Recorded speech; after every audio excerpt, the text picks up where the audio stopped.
আমি এখন একটা ক্লাস করাবো, যে ক্লাসটা খুবই ইম্পর্ট্যান্ট এবং খুবই গুরুত্বপূর্ণ।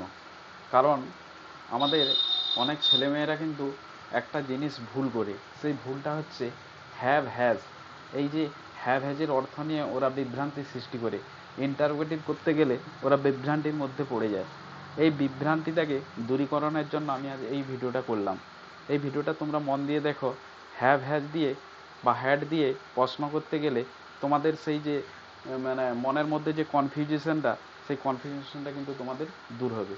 দেখো এখানে এখানে কি বলেছি, আমি কয়েকটা টেবিল করেছি, টেবিলগুলো লিখেছি, 3টা টেবিল করেছি বোঝানোর সুবিধার্থে। যেমন আমরা অনেক সময় করি, বেশিরভাগ ছেলেমেয়েরা করে, আমি এখানে করছি, দেখেন এখানে দেখেন, যেমন I have a car, I have a car, এখানে লিখলাম আই হ্যাভ এ কার, আমার একটি গাড়ি আছে। যখনই আমি তাকে প্রশ্ন করি যে বলো তো তুমি, তোমার কি একটি গাড়ি আছে, সে সঙ্গে সঙ্গে এটাই লিখে, কি লিখে জানো? Have have I A car, আমার কি একটি গাড়ি আছে। তাকে যদি আমি এই কোশ্চেনটা করি, সে তখনই সঙ্গে সঙ্গে এইটা লিখে দেয়, হ্যাভ আই এ কার। কিন্তু এটা রং।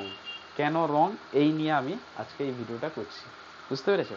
এবার দেখেন, আমি প্রথমে কতগুলো লিখেছি, ভার্ব লিখেছি, ডু ডাজ ডিজ।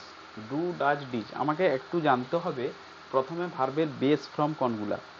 আমাদের প্রথম জানতে হবে ভার্বের বেস ফর্ম কোনগুলা। বেস ফর্ম হচ্ছে ডু ডাজ ডিজ, এগুলো হচ্ছে ভার্ব 1, এগুলো হচ্ছে বেস ফর্ম। কি বললাম? এগুলো হচ্ছে বেস ফর্ম, বুঝতে পেরেছো? আর হ্যাভ আর হ্যাজ, হ্যাভটা সবসময় ফার্স্ট, এটা হচ্ছে বেস ফর্ম। হ্যাজ কিন্তু কখনো বেস ফর্ম নয়, নট বেস ফর্ম। হ্যাড, এটা হচ্ছে ভার্ব 2, এটা হচ্ছে পাস্ট ফর্ম। আর হ্যাড ভার্ব 2, এটা হচ্ছে পাস্ট পার্টিসিপল ফর্ম। এটা আমাকে মাথায় রাখতে হবে। তাহলে এই জিনিসটা আমাদের কি করতে হবে, সবসময় মাথায় রাখতে হবে। ডু ডাজ ডিজ এগুলো হচ্ছে ভার্বের বেস ফর্ম। আবারও বলছি, ডু ডাজ ডিজ এগুলো হচ্ছে ভার্বের বেস ফর্ম। হ্যাভ হ্যাজের মধ্যে হ্যাভটা সবসময় বেস ফর্ম হবে, হ্যাজ কিন্তু কোনো সময় বেস ফর্ম হবে না। আর হ্যাড হচ্ছে V2 পাস্ট ফর্ম, হ্যাডও V2 পাস্ট পার্টিসিপল ফর্ম। এটুকু আমাদের কি করতে হবে, মাথায় রাখতে হবে। এবার দেখো, এখানে লিখেছি আই হ্যাভ এ কার, আমার একটি গাড়ি আছে। কিন্তু অধিকাংশ ছেলেমেয়েরা করে কি, আই হ্যাভ এ কার, আমার একটি গাড়ি আছে। যখন তাকে বলি তুমি বলো তো আমার কি একটি গাড়ি আছে, সঙ্গে সঙ্গে সেই উত্তরটা দেয় হ্যাভ আই এ কার। কিন্তু এটা রং অ্যান্সার। তাহলে সঠিক অ্যান্সারটা কি হবে? Do I have a car, do I have a car, আমার কি একটি গাড়ি আছে, do I have a car, এটাই হবে। আর ইন্টারোগেটিভ নেগেটিভ করলে কি হবে? Don't, don't I have a car, আমার কি একটি গাড়ি নেই, don't I have a car. এটাকে নেগেটিভ করলে কি হবে? I don't have a car, আমার একটি গাড়ি নেই। এবার দেখেন, এখানে মন দিয়ে কনসেপ্টটা বোঝার চেষ্টা করেন। তাহলে যখন আমি ডাজ ব্যবহার করব, এই এই জায়গাটায় দেখেন, যখন আমি ডাজ ব্যবহার করছি, হির পরে কিন্তু হ্যাজ বসে। আমরা সবসময় জানি কি বলেন তো, হির পরে কিন্তু হ্যাজ বসে, কিন্তু এখানে হ্যাভ হলো কেন, এই নিয়ে কোশ্চেন তোমাদের মাথায় আসবে। আমি সেই জিনিসটা বোঝানোর জন্য আমি এই ছকগুলা, এই টেবিলগুলা করে টেবিলের মধ্যে আমি এই জিনিসগুলা বসিয়েছি, যাতে তোমরা বুঝতে পারো। এখানে দেখো হ্যাভ লিখেছি, কি লিখেছি বলো তো? হ্যাভ লিখেছি। কিন্তু ডাজ হি হ্যাভ, হির পরে তো হ্যাজ বসে, এখানে তাহলে হ্যাভ বসলো কেন, কোশ্চেন আসতে পারে আপনাদের। দেখেন, এখানে হ্যাভটা কিন্তু সবসময় কি বলতো, ভার্বের বেস ফর্ম। কি বললাম? ভার্বের বেস ফর্ম। তাহলে প্রশ্ন করার জন্য সবসময় আমাদের কাকে আনতে হবে? বেস ফর্মকে আনতে হবে। কাকে আনতে হবে? বেস ফর্মকে। তার জন্য এখানে আমি কি লিখেছি? হ্যাভ লিখেছি। সেখানে কি আমি হ্যাজ লিখতে পারবো? হ্যাজটা কিন্তু নট বেস ফর্ম, এটা কিন্তু বেস ফর্ম নয়। তাহলে এখানে কি হ্যাজ লেখা যাবে? কখনো লেখা যাবে না। তার জন্য আমরা এখানে কি লিখেছি? হ্যাভ লিখেছি।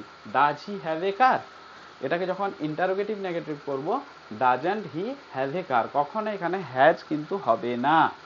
নেগেটিভ যখন করতে যাব, তখন হবে হি ডাজন্ট হ্যাভ এ কার। এই বিষয়টা বোঝা গেল।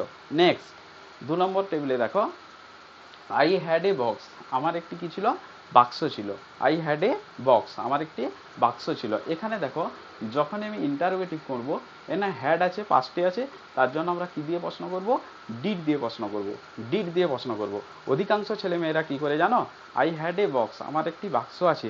যখন তাকে আমরা বলি যে আমার কি একটি বাক্স আছে, তখন সে সঙ্গে সঙ্গে বলে দেয় had I A box, had I A box. কিন্তু এটা রং অ্যান্সার, এটা সঠিক নয়। তাহলে সঠিক কোনটা হবে? যখনই পাস্টে থাকবে, কাউকে কোশ্চেন করলে তখন কি আনতে হবে, ডিড আনতে হবে। তখন কি আনতে হবে, ডিড আনতে হবে। ডিড আনার পরে সাবজেক্টের পূর্বে ভার্বের কি ফর্মটা বসবে, বেস ফর্মটা বসবে। এখানে হ্যাভ আছে, এখানে হ্যাডটা কি বেস ফর্ম, হ্যাডটা কি কখনো বেস ফর্ম? দেখো তো, হ্যাডটা পাস্ট ফর্ম আর একবার অর্থ দেয় পাস্ট পার্টিসিপল ফর্ম।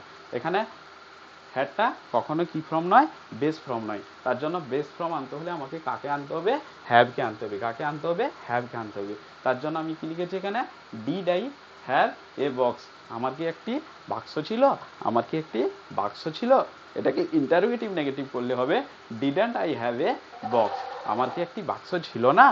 নেগেটিভ করলে হবে, I didn't have A box. কখনো এই হ্যাভের জায়গায় কাকে আনা যাবে না, হ্যাডকে আনা যাবে না। বিষয়টা ক্লিয়ার হলো। এরপরে আরেকটা উদাহরণ দিয়েছি, দেখো, হি হ্যাড এ পেন। তার একটি কলম ছিল।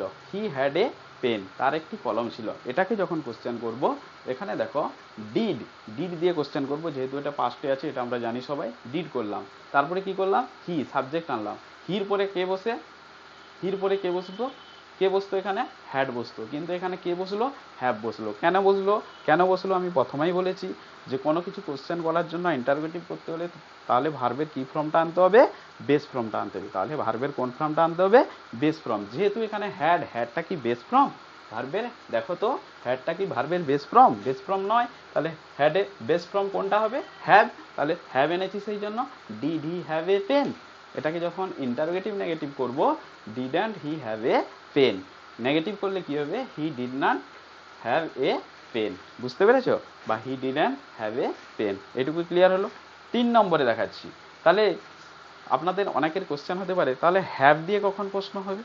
আপনি তো এতক্ষণ বললেন, দুটো টেবিলে দেখালেন যে কখনো ভার্বের বেস ফর্ম ছাড়া প্রশ্ন করা যায় না। কিন্তু তাহলে হ্যাভ, হ্যাজ এগুলা তো ভার্বের কখন কোশ্চেন করা যাবে, বেস ফর্ম হলে কখন কোশ্চেন করা যাবে? আপনাদের এটার প্রশ্ন আসতে পারে। হ্যাঁ, আমি এটার উত্তর দিচ্ছি। দেখেন, আই হ্যাভ বট এ বুক। আমি একটা বই কিনেছি। দেখেন তো, আই হ্যাভ বট এ বুক, এটা বট যে লিখেছি, এটা কি বলেন তো, এটা V3, অর্থাৎ পাস্ট পার্টিসিপল ফর্ম। কি এখানে পাস্ট পার্টিসিপল, এখানে কি ভার্বের বেস ফর্ম আছে, এখানে কি ভার্বের বেস ফর্ম আছে, নেই।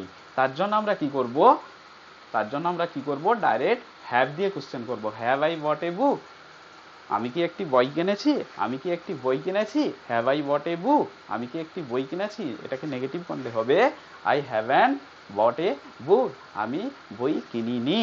তাহলে এই জিনিসটা বুঝতে পেরেছো। তাহলে কখন তাহলে হ্যাভ দিয়ে কোশ্চেন হবে, যখন প্রেজেন্ট পারফেক্ট টেন্স হবে। অর্থাৎ প্রেজেন্ট পারফেক্ট টেন্স হলে এখানে ভার্ব V3 থাকবে, তখনই তোমরা কি করবে, হ্যাভ দিয়ে কোশ্চেন করবে। নচেত কিন্তু হ্যাভ দিয়ে কখনো তোমরা কোশ্চেন করতে পারবে না। এবার আমি একটা লিখেছি, দেখো, আই হ্যাড বট এ বুক, আমি একটি বই কিনেছিলাম, আমি একটি বই কিনেছিলাম। এখানে দেখো হ্যাডটা কি বলতো, এখানে বট আছে, ভার্ব 3 আছে, তার জন্য আমি হ্যাড দিয়ে কোশ্চেন করেছি। হ্যাড আই বট এ বুক দিয়ে এটাকে নেগেটিভ করেছি, আই হ্যাডন্ট বট এ বুক। তাহলে এইটুকু ক্লিয়ার হলো। তাহলে এই ভিডিওতে আমরা কি শিখলাম, এখানে আমরা শিখলাম যে হ্যাভ হ্যাজ দিয়ে কখন কোশ্চেন করতে হয়, কখন হ্যাড দিয়ে কোশ্চেন করতে হয়, আর কখন হ্যাভ হ্যাজ দিয়ে কোশ্চেন করতে হয়। তাহলে 3টা জিনিস শিখলাম। 3টা জিনিসের মূল বিষয় হচ্ছে যদি প্রেজেন্ট পারফেক্ট টেন্স অর্থাৎ ভার্বের যদি V3 থাকে, তাহলে শুধুমাত্র হ্যাভ হ্যাজ বা হ্যাড দিয়ে কোশ্চেন করা যাবে।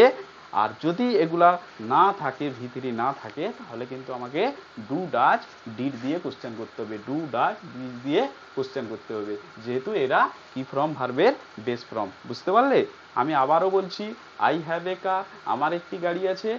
হ্যাভ আই এ কার, আমার কি একটি গাড়ি আছে, এটা কখনো হবে না। তাহলে এটা কি হবে সঠিক, do I have a car, do I have a car. আবার বলছি, যখন আমরা পার্সন চেঞ্জ করব, does he have a car, তার কি একটি গাড়ি আছে।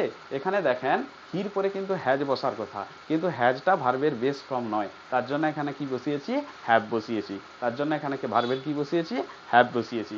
এবার 2 নম্বর টেবিলে দেখেন, ডিড আই হ্যাভ এ বুক, এখানে দেখেন আইর পরে হ্যাভ বসিয়েছি। কেন বলুন তো, এখানে হ্যাভটা হচ্ছে ভার্বের বেস ফর্ম। আর এখানেও দেখো হির পরে হ্যাভ বসিয়েছি। কেন বসিয়েছি, হ্যাভটা হচ্ছে ভার্বের বেস ফর্ম। এইটুকু মাথায় রাখবে, ইন্টারোগেটিভ করলে ভার্বের সবসময় বেস ফর্মটা মাথায় বসবে।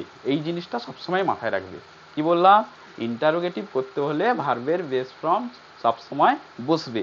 যদি প্রেজেন্ট পারফেক্ট টেন্স হয়, এবং ভার্ব V3 থাকে তাহলে কিন্তু হ্যাভ, হ্যাজ কিংবা হ্যাড দিয়ে কোশ্চেন করতে হবে। আশা করি ভিডিওটা তোমরা বুঝেছ।